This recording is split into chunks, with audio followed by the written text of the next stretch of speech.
सुंदर घर है। मुझे नहीं पता था कि तुम शादी का इतना अच्छा सरप्राइज दोगे। मैं पूरा घर देख कर आती हूँ। हाँ, मैंने भी पूरा घर ठीक से नहीं देखा, मैं भी साथ आता हूँ। ये है राजीव और स्नेहा, जिनकी कुछ ही महीनों में शादी होने वाली है। उस खुशी में राजीव ने स्नेहा को यह घर शादी का तोहफा दिया है, जिसे देखकर स्नेहा बहुत खुश है। पर उनकी ये खुशी ज्यादा समय तक नहीं रहने वाली, क्योंकि उन्हें सिर्फ ये शानदार घर ही नहीं, इसके साथ एक खतरा भी मुफ्त मिला है। स्नेहा पूरे घर में घूमी रही होती है, तभी बाहर से राजीव की आवाज आती है। स्नेहा, देख लिया पूरा घर? हाँ, आ रही हूँ। राजीव की आवाज सुनकर स्नेहा घर से बाहर निकल आती है, जिसके साथ उनके जीवन का सबसे बड़ा खतरा। उस घर की भूतनी भी स्नेहा के शरीर में प्रवेश करके घर से बाहर निकल आती है। स्नेहा बाहर आकर कार में बैठती है और वे दोनों वहां से चले जाते हैं। स्नेहा के शरीर में आई भूतनी घर से बाहर निकलकर बहुत खुश होती है। 10 साल से इस दिन का इंतजार कर रही थी। अब मेरे बदले का वक्त आ गया है। कोई नहीं बचेगा, सबका हिसाब बराबर होगा। स्नेहा और राजीव को अपने नए घर से निकले हुए आधा रास्ता बीत जाता है, लेकिन स्नेहा कुछ नहीं बोलती, जिसे देखकर राजीव को कुछ अजीब लगता है। क्या हुआ? कहाँ तो तुम चुप नहीं रहती हो, और अब कुछ बोल ही नहीं रही। सब ठीक तो है? बस थक गई। स्नेहा की बात मानते हुए राजीव इसके बाद कुछ नहीं बोलता और वह स्नेहा को उसके घर छोड़कर अपने घर चला जाता है। इसी तरह कुछ दिन बीत जाते हैं, जिसमें स्नेहा का व्यवहार पहले से बहुत ज्यादा बदल जाता है। वह कभी आधी रात को घर की छत पर जोर जोर से हंसते हुए मिलती है, तो कभी उसके कपड़ों में खून लगा हुआ मिलता है, पर उसे कोई चोट नहीं लगी होती, जिसे देखकर स्नेहा के मम्मी पापा बहुत परेशान हो जाते हैं। जिस दिन से राजीव के साथ अपने नए घर को देखने गई थी, तभी से ऐसा अजीब व्यवहार कर रही है। हमें राजीव से बात करनी चाहिए। स्नेहा के बारे में चिंता करते हुए उसके मम्मी पापा राजीव को घर बुलाते हैं, जिसके बाद वे राजीव को सारी बात बताते हैं। इतना तो पक्का है बेटे कि स्नेहा हर रात कहीं तो जाती है, और जब भी घर वापस आती है तो कभी खून से लथपथ होती है, तो कभी गुस्से से लाल होकर घर का सामान इधर उधर फेंकने लगती है। एक दिन तो उसने अपनी मम्मी पर भी हमला कर दिया था। हमें तो बहुत डर लग रहा है। कई बार तो इसके कमरे से एक अजीब हंसी की आवाज भी आती है, जो हंसी की कम डरावनी ज्यादा लगती है। स्नेहा के मम्मी पापा की बात सुनकर राजीव असमंजस में पड़ जाता है, जिसके बाद वह उन्हें शांत कराकर स्नेहा के कमरे की तरफ जाता है। वह जैसे ही स्नेहा के कमरे के बाहर पहुंचता है, तभी उसे अंदर से किसी के बोलने और डरावनी हंसी की आवाज सुनाई देती है, जिसे सुनते ही राजीव कमरे के बाहर ही रुक जाता है और कमरे का दरवाजा थोड़ा सा खोलकर अंदर देखने लगता है। बस एक और गुनहगार, वो भी मिल जाए तो मेरा बदला पूरा हो जाएगा। यह 3 दरिंदे जिंदा रहने लायक नहीं है। इन्हें इनके गुनाहों की सजा तो मिलनी ही थी। 2 को तो सजा दे दी, पर अब तीसरे को मारने वाले दिन इस स्नेहा की शादी है। अगर उस दिन मैं फंस गई तो मेरा बदला अधूरा रह जाएगा। मुझे किसी भी तरह स्नेहा को राजीव और इसके परिवार से दूर रखना होगा, फिर मेरा बदला पूरा। और मैं इसी शरीर में हमेशा के लिए रह सकती हूँ। अपने आप से यह सब बोलते हुए भूतनी आगे की योजना सोचने लगती है। वहीं दूसरी तरफ राजीव यह सब देखकर और सुनकर एकदम हैरान रह जाता है, जिसके बाद वह स्नेहा की फिक्र करते हुए किसी को कुछ बताए बिना ही वहां से चला जाता है। क्या मैंने जो देखा वो सब सच है? क्या स्नेहा के अंदर सच में कोई भूतनी है? नहीं, मुझे जल्दी कुछ सोचना होगा और किसी भी तरह अपनी स्नेहा को उस भूतनी से बचाना होगा। अपने आप से यह बोलते हुए राजीव का ध्यान नए घर दिलाने वाले ब्रोकर की तरफ जाता है, जिसके बारे में वह सोचकर बिना कोई देरी किए उस ब्रोकर के ऑफिस पहुंच जाता है। मुझे भूतिया घर दिलाता है? कितना बड़ा झूठ! जल्दी बता, मुझसे पहले उस घर का मालिक कौन था? मुझे उससे मिलना है। भाई, क्या हुआ? इतना गुस्से में क्यों हो? फालतू के सवाल नहीं, मुझे अभी उसका एड्रेस बताओ। राजीव का गुस्सा देखकर ब्रोकर बहुत डर जाता है और उससे उस घर के मालिक का एड्रेस बता देता है, जिसके बाद राजीव सीधा उस पुराने मालिक के घर जाता है और उससे भूतनी के बारे में पूछता है। भूतनी का नाम सुनकर घर का पुराना मालिक बहुत डर जाता है, लेकिन फिर स्नेहा की स्थिति के बारे में जानकर वह राजीव को उस घर और भूतनी की सच्चाई बता देता है। मैं उसके बारे में ज्यादा तो नहीं जानता, क्योंकि जैसे ही मैंने भूतनी के बारे में सुना और मेरे परिवार ने उसे महसूस किया, तो हमने किसी को सच बताए बिना उस घर को बेच दिया। पर जितना मैंने सुना और देखा है, उतना आपको बता सकता हूँ।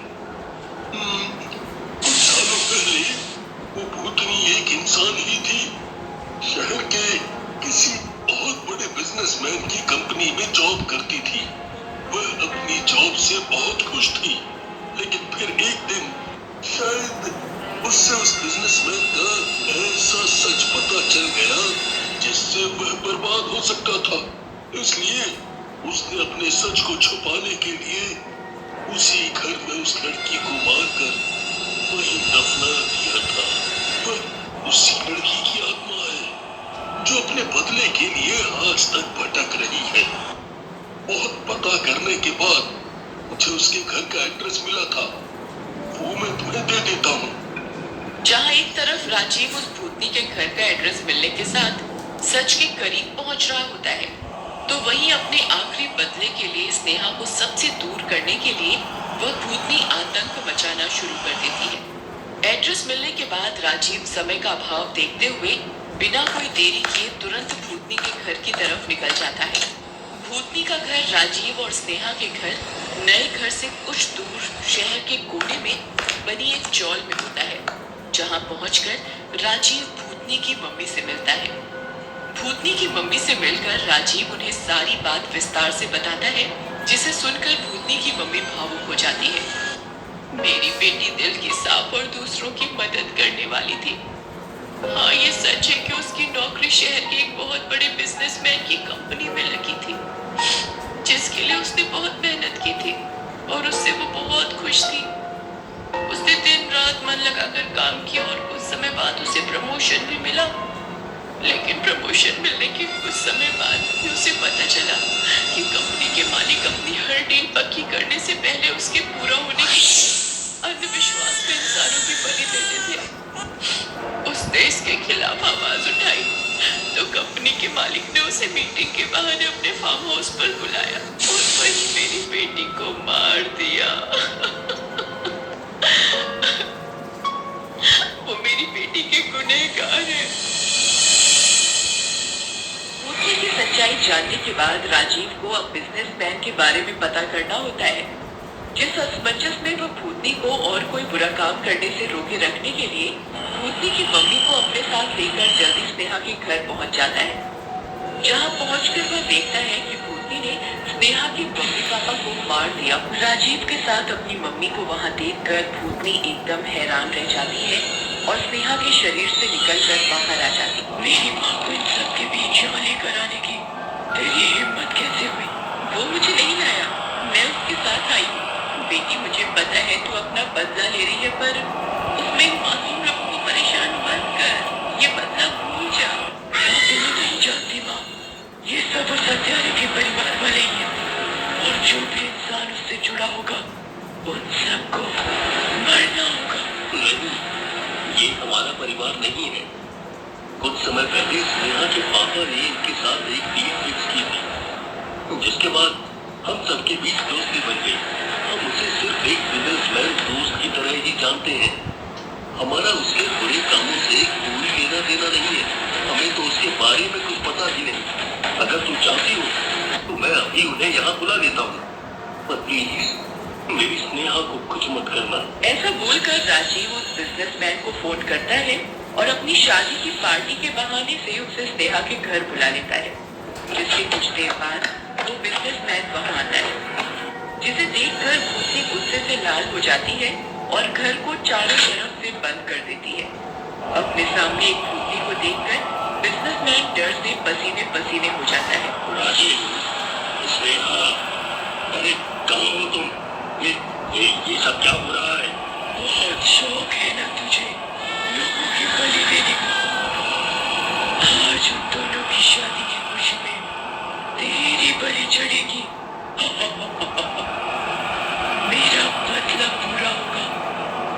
तूने मुझसे मेरी जान ही नहीं, मेरी माँ से उसका सहारा और मुझसे मेरी पूरी दुनिया छीनी है।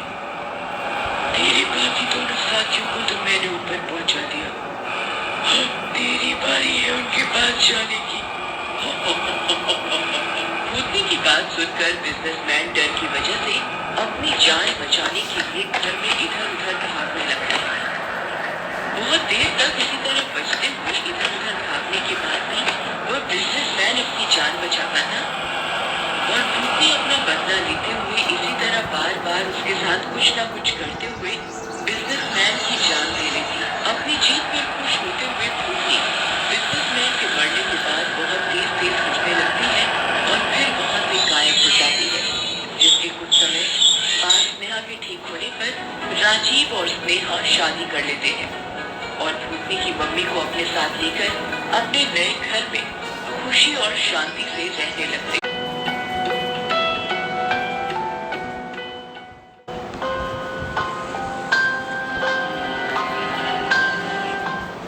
अंकल, कुछ खाने के लिए दे दो, बहुत भूख लगी है, सुबह से कुछ नहीं खाया।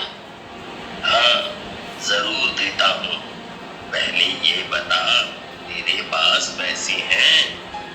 नहीं, पैसे तो नहीं है।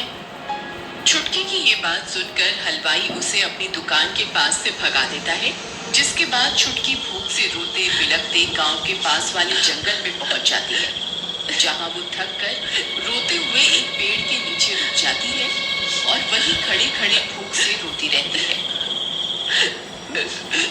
भूख लगी है, मुझे कुछ खाने को दे दो, बहुत भूख लगी है। मम्मी, आप मुझे छोड़कर क्यों चली गई? छुटकी के रोने की आवाज सुनकर पेड़ के ऊपर बैठी भूतनी का ध्यान उसकी तरफ आकर्षित होता है, जिसे देखकर भूतनी के मन में खुशी और लालच दोनों भावनाएं पैदा हो जाती हैं। वाह, आज तो खाना अपने आप चलकर सामने आ गया। ऐसा सोचकर भूतनी तुरंत छुटकी के सामने आ जाती है, जिसे देखकर छुटकी डर कर वहां से भाग जाती है। छुटकी को भागते हुए देखकर भूतनी भी उसका पीछा करने लगती है। ये आजकल के बच्चे कितनी तेज भागते हैं। पर इसे तो मैं कहीं नहीं जाने दूंगी। बहुत भगा रही है, इतनी मेहनत के बाद मेरा आज शाम का भोजन तो यही लड़की बनेगी। कुछ दूर तक यही सब चलने के बाद भूतनी सबसे परेशान हो जाती है और हवा में कहीं गायब हो जाती है, जिसे वहां से गायब देखकर छुटकी भी भागना रोक देती है और एक पेड़ के नीचे बैठ जाती है। छुटकी के बैठते ही भूतनी अचानक उसके सामने आकर उसे पकड़ लेती है। अपने आप को इतना तेज समझा है कि मुझसे बच जाएगी। इतनी भाग दौड़ कर आकर तूने तो मेरी भूख और ज्यादा बढ़ा दी। नहीं, मुझे छोड़ दो, मुझे मत खाओ।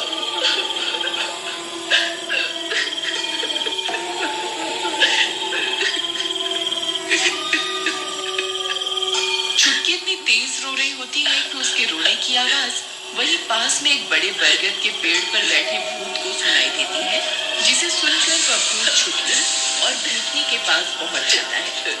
वहां पहुंचकर जैसे ही भूत छुटकी को देखता है तो भूत का मन विचलित हो जाता है, जिस वजह से वो छुटकी को भूतनी से बचाने के लिए छुटकी और भूतनी के बीच आ जाता है। इस बच्ची को यहीं छोड़ दे, उसे नुकसान पहुंचाने के बारे में सोचना भी मत, नहीं तो मुझसे बुरा कोई नहीं होगा। तुम मेरा गुस्सा जानती हो। सुना नहीं मैंने क्या कहा? जाओ यहाँ से और दोबारा कभी किसी बच्चे के नजदीक भी दिखाई दी तो तुम्हारा भूतिया अस्तित्व खत्म कर दूंगा। भूत का गुस्सा देखकर भूतनी छुटकी को छोड़कर वहां से गायब हो जाती है। जिसके जाने के बाद भूत शांत होकर छुटकी के पास जाता है। बच्ची, तुम इस वक्त जंगल में क्या कर रही हो? मैं तो भूख की वजह से रोते हुए सड़क पर चल रही थी। कब जंगल में पहुंच गई पता ही नहीं चला। फिर फिर वो भूत ने मुझे खाने के लिए मेरे पीछे पड़ गई और मैं भागते हुए यहाँ पहुंच गई।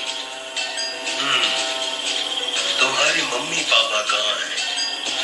वो तुम्हें खाना नहीं देते?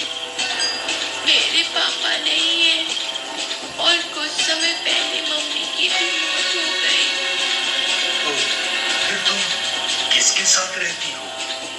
वैसे तो मैं अपनी मम्मी और काका काकी के साथ रहती थी, लेकिन मम्मी की मृत्यु के बाद काका काकी ने मुझे घर से निकाल दिया।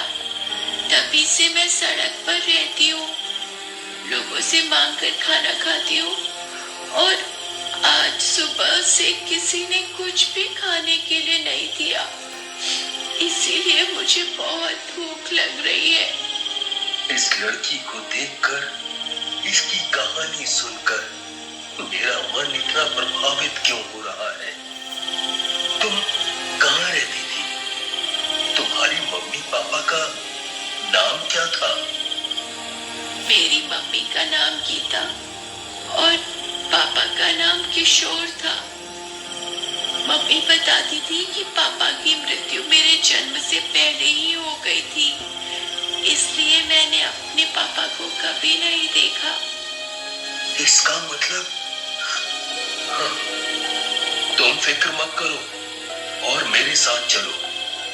छुटकी भूत के साथ चली जाती है, जिसके बाद भूत उसे एक आम के पेड़ के पास लेकर जाता है, जहाँ छुटकी पेट भर आम खाती है और फिर भूत उसे अपने साथ वहीं पास में एक गुफा के अंदर ले जाता है। आज से ये तुम्हारा नया घर है। तुम यहाँ आराम से बेफिक्र होकर रह सकती हो। किसी से डरने की जरूरत नहीं है। मैं हमेशा यहीं तुम्हारे आसपास रहूंगा। छुटकी गुफा को देखकर बहुत खुश होती है और वहीं रहने लगती है, जिसके बाद छुटकी भूत के साथ जंगल घूमती है, फल तोड़कर खाती है और बहुत मजे करती है। इसी तरह कुछ समय बीत जाता है। एक दिन छुटकी भूत के साथ जंगल में जाने के लिए गुफा से बाहर निकलती ही है, तभी उसे वहां अपने काका काकी खड़े हुए दिखाई देते हैं।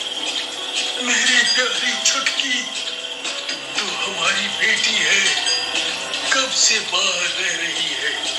हमसे गलती हो गई बेटी, हमें माफ कर दे और घर वापस चल। हाँ बेटी, तेरे काका बिल्कुल ठीक बोल रहे हैं। चल, हम तुझे लेने आए हैं। छुटकी पहले ही अपने काका काकी को गुफा के बाहर देखकर असमंजस में होती है और ऊपर से उनका ऐसा व्यवहार उसे समझ नहीं आता है। वह भूत की तरफ देखती है। काका काकी, इतने समय बाद मुझे घर वापस ले जाने के लिए क्यों आए हैं? यह दोनों झूठ बोल रहे हैं। ये मुझसे प्यार नहीं करते। पक्का मुझे घर वापस ले जाकर मुझसे घर का काम कराएंगे और फिर खाना भी नहीं देंगे। नहीं बच्चे, अब ऐसा नहीं होगा। ये लोग ना तुमसे कभी घर का काम कराएंगे और ना ही घर से बाहर निकालेंगे। वो घर तुम्हारा है और तुम अपने घर में हमेशा खुशी से रहो। पर अगर कुछ नहीं, कुछ भी नहीं होगा। और अगर कभी कुछ भी बुरा लगा तो मुझे याद कर लेना, मैं तभी वहां आ जाऊंगा।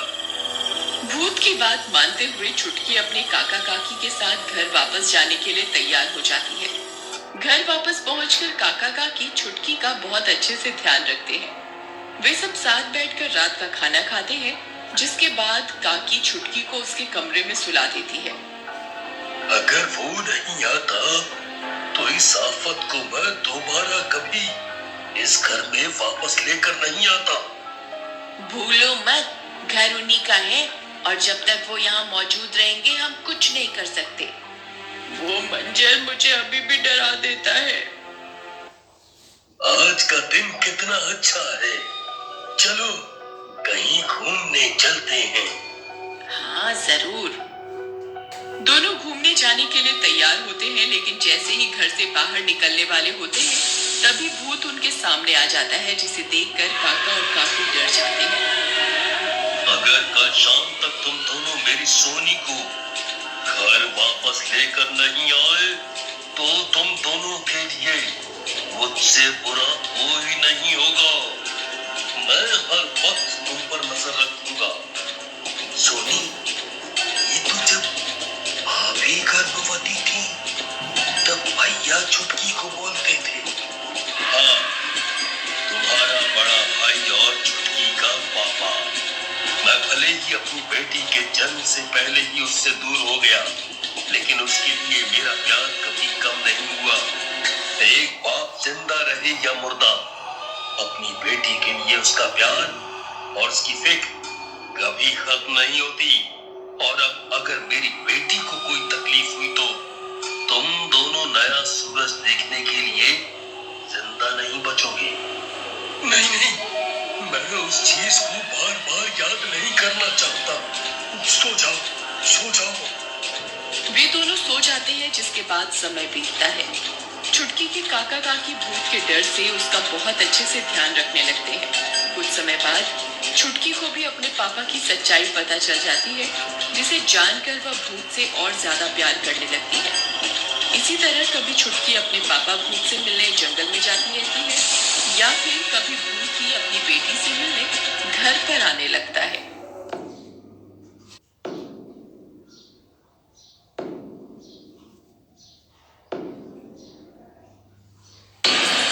कोई नहीं बचेगा, सबका हिसाब बराबर होगा।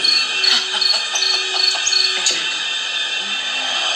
मुझे किसी भी तरह स्नेहा को राजीव और इसके परिवार से दूर रखना होगा।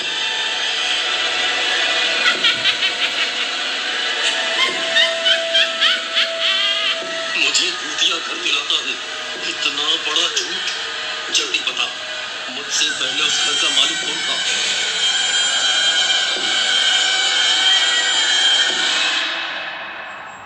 भूख लगी है, मुझे कुछ खाने को दे दो।